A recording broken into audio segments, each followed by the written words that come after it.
From the forbidden city to breathtaking landscapes. From martial arts to make-believe, China is a land of secrets. Secrets that will set Zhang Jingchu, the rising star of Chinese cinema, on a journey of discovery.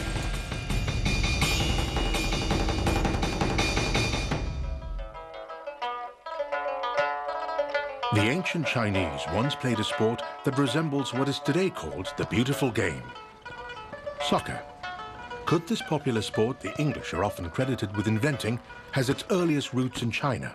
We have made a history around football under FIFA, and we have discovered that the origin of football has been in China.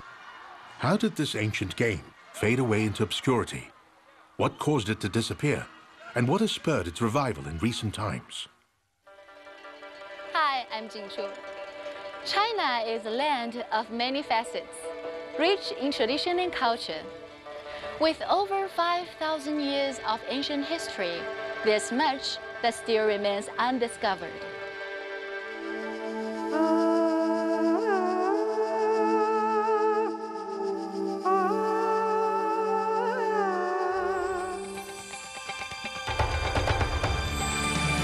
This is Beijing, a city of contrasts, where China's past and future meet. It's here that Zhang Jingchu begins her search for answers about the earliest form of soccer ever played. The modern skyscrapers of Beijing represent the new face of China. Towering commercial structures and numerous shopping districts pepper the city, symbols of China's rising prosperity. Yet another symbol of China's entry into the international arena is its hosting of the 2008 Olympics.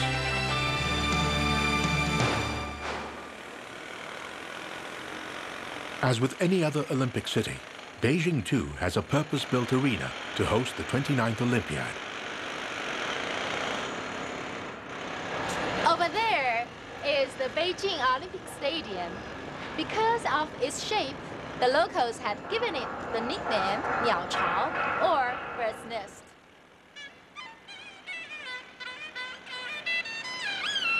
China's interest in sports, however, isn't a recent development. Not far from such modern structures lie the hutongs of old-world Beijing.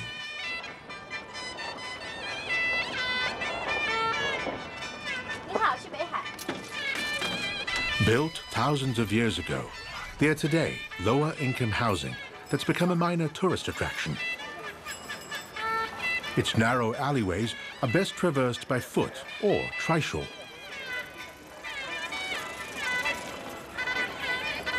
In the days of the emperors, these very streets may well have been makeshift arenas for the many ancient sports and games that were invented in China.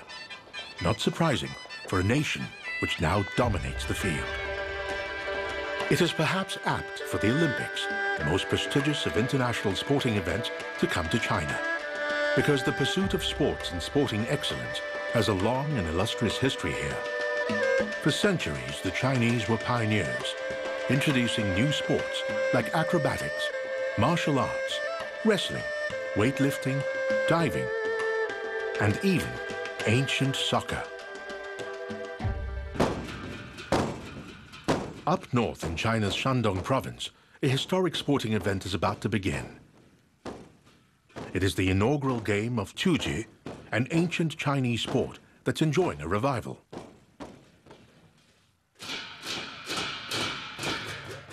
This is the first time in hundreds of years Chuji is being played competitively on such a large scale.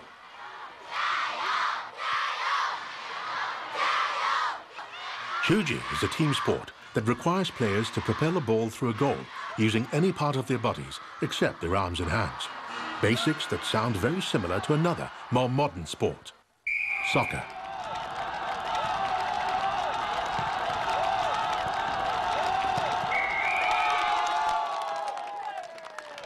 Soccer is a game that is loved all the world over, but especially so in the West, where almost all the major soccer competitions are organized.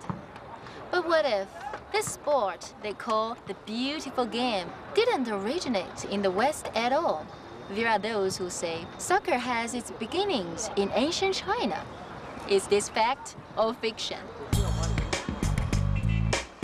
To find out, one has to wait for sundown when the soccer fans emerge.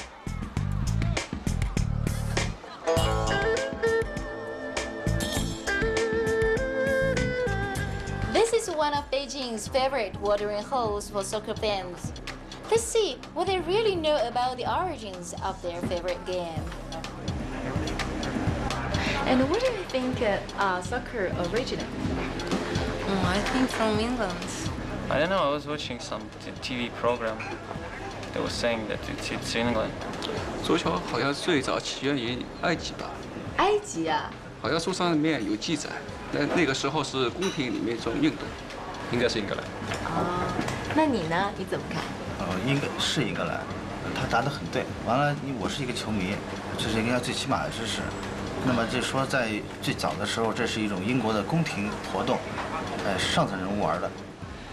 Most people seem to think soccer is an English invention, but tomorrow I will be meeting someone who has a different opinion.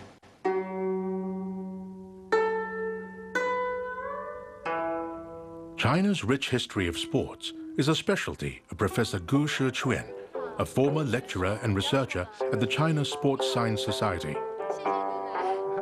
那在我们中国，就是古代的体育活动主要都分哪些呢？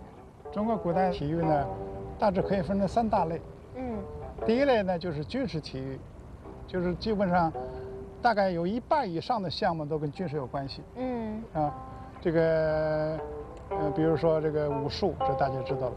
甚至我们的跑跳投还有这个足球、马球，都跟军事有关系。还有射箭。第二种呢就是这个娱乐游戏体育，比如说放风筝，比如说跳绳、踢毽子、舞龙、舞狮，像这些东西叫娱乐体育。第3种呢是养生体育，又叫医疗体育，比如说太极拳、五禽戏、八段锦，等等这些东西都属于医疗体育。那么中国古代就有足球吗？中国古代足球叫蹴鞠。蹴鞠。蹴呢就是踢的意思，鞠就是球的意思。这个又叫踏鞠和细球。那如果我想找到更多关于蹴鞠的资料，我应该去哪里找？你要想了解更多的资料的话，最好去问一下体育博物馆的崔乐全教授。The similarities between the two games warrant more answers, so Jingchu will have to dig deep into China's past.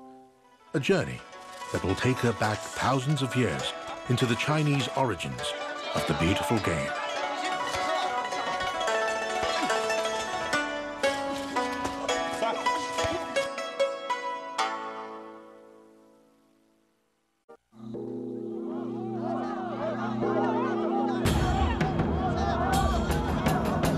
The ancient Chinese sport of Tsuji has a strong resemblance to modern soccer. In both sports, players use any part of their bodies, except their arms and hands, to propel the ball. The object of both games is to put the ball through a goal. But unlike soccer, the 2G goal stood 3 meters in the air.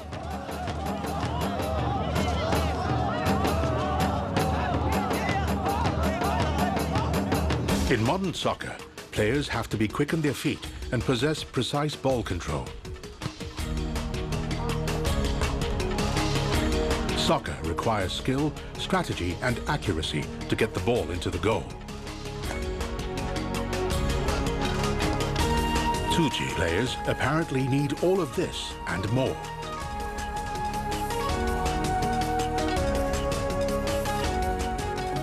Jingchu has sought out a leading expert in Tsuji, Professor Cui Le Chuan, a researcher at the China Sports Museum. His extensive studies have traced the ancient sport to its very beginnings. 崔老师您好，我是张静初。请。是古教授推荐我来的，说您是研究蹴鞠的专家。欢迎坐。那那个蹴鞠是不是足球的前身呢？或者跟足球有什么关系吗？可以这么说，